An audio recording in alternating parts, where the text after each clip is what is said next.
शिव पुराण में वर्णन आता है कि एक बार पार्वती जी ने शिव जी से पूछा, प्रभु, आप कैलाश जैसे स्वर्गिक स्थान को छोड़कर भयानक श्मशान में क्यों रहते हैं? शिव जी मुस्कुराए और बोले, देवी, श्मशान ही वो स्थान है जहां ये संसार का सबसे बड़ा सत्य, मृत्यु, स्पष्ट रूप से दिखाई देता है।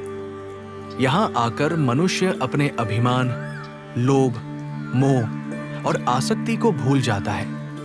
जो देह एक समय सुंदर, शक्तिशाली और आकर्षक लगती है, वही कुछ समय बाद पंच तत्वों में विलीन हो जाती है। उन्होंने आगे कहा, श्मशान मुझे ये स्मरण कराता है कि सब कुछ नश्वर है, पद, धन, यश, रूप। केवल आत्मा अमर है और परम सत्य ही शाश्वत है। काशी घाट का दृष्टांत, अगर आप कभी काशी के मणिकर्णिका घाट पर जाएं, जहां रोजाना हजारों नहीं बल्कि लाखों शवों का अंतिम संस्कार होता है, और वहां आप 6 से 7 दिन रुक जाएं, तो आपके भीतर गहरी अनुभूति होगी। आपको महसूस होगा कि इस दुनिया में वास्तव में क्या है, आपका असली वजन और मूल्य क्या है, आप यहाँ क्यों आए हैं और आखिर में आप क्या लेकर जा रहे हैं। काशी का श्मशान हर पल आपको ये सिखाता है कि सब कुछ यही रह जाएगा, सिर्फ आपके कर्म और आपका सत्य ही आपके साथ जाएगा।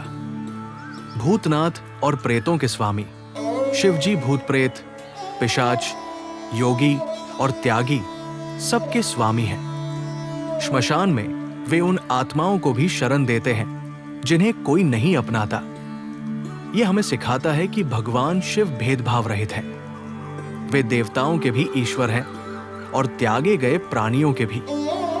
तांत्रिक और आध्यात्मिक महत्व। तांत्रिक और आगमिक ग्रंथ बताते हैं कि श्मशान एक ऐसा स्थान है जहां साधक मृत्यु के भय को जीतता है और मोक्ष की साधना करता है। श्मशान में साधना से मोह, माया और भय दूर होते हैं और साधक शिव तत्व के निकट पहुंचता है। अन्य पुराणों का दृष्टिकोण।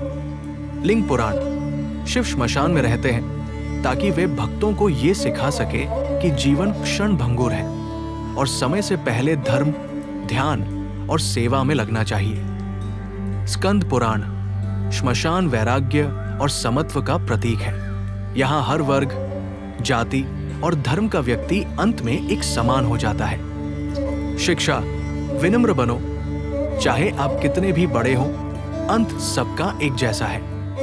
वैराग्य अपनाओ, मोहमाया में उलझने के बजाय सत्य की खोज करो। संभाव रखो, मृत्यु में कोई भेदभाव नहीं, जीवन में भी ऐसा ही आचरण करो। साधना करो, भय छोड़कर आत्मज्ञान की ओर बढ़ना ही शिव मार्ग है।